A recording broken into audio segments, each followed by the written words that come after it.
போன சில வருஷங்களில் அன்பானவன் அசராதவன் அடங்காதவன் படம் அளவுக்கு எந்த படமுமே இந்த அளவுக்கு ரசிகர்களோட வெறுப்பை சம்பாதிக்கல. ஒரு சில விமர்சகர்கள் இயக்குனர் ஆதிக் ரவிச்சந்திரனை திரையுலகத்துல இருந்தே துரத்தணும் அப்படின்னு எழுதியிருந்தாங்க. இந்த நிலையில ரொம்ப சோகத்தோட பத்திரிகை ஒன்றுக்கு பேட்டி கொடுத்த ஆதிக் ரவிச்சந்திரன் சொல்லும் போது, நான் நினைச்ச மாதிரி முழு படமும் எடுத்திருந்தா இந்த மாதிரியான விமர்சனம் வந்திருக்காது.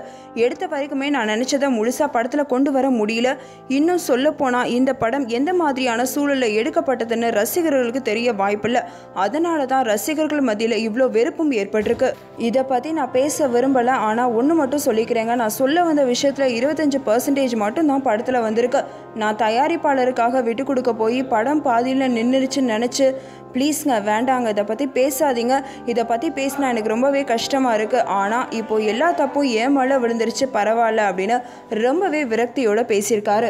தமிழ் சினிமாவை பொறுத்தவரையும் ஹீரோஸ்களுக்கு படங்கள் தோத்துட்டாலும் கூட அவங்களுக்கு அடுத்தடுத்து வாய்ப்புகள் வர்றதுக்கு அதிகமாகவே வாய்ப்பு இருக்குது. ஆனால் இயக்குநர்களுக்கு அப்படிப்பட்ட சூழல் கிடையாது. அவங்க பல படங்கள் வெற்றி படங்களாக பண்ணாலும் கூட ஒரு படம் சின்னதாக ஒரு தோல்வி அடைஞ்சாலும் அவங்களுக்கு அடுத்த படம் பண்ணுற வாய்ப்பு கிடைக்கிறது ரொம்பவே கஷ்டமான விஷயம். இப்படிப்பட்ட சூழலில் ஆதிக் ரவிச்சந்திரன் தன்னோட 2வது படத்திலேயே இப்படிப்பட்ட தோல்வியை சந்திச்சிருக்காரு. இந்த பிரச்சனையிலிருந்து இவர் எப்படி மீண்டு வர போறாரு அப்படின்றதான் தெரியல. இந்த நியூஸ் உங்களுக்கு பிடிச்சிருந்தா லைக் பண்ணுங்க, ஷேர் பண்ணுங்க, கமெண்ட் பண்ணுங்க. இந்த மாதிரியான நிறைய நியூஸை நீங்க தெரிஞ்சுக்கணும் அப்படின்னு நினைச்சீங்கன்னா மறக்காம NET TV4Uக்கு சப்ஸ்கிரைப் பண்ணிடுங்க.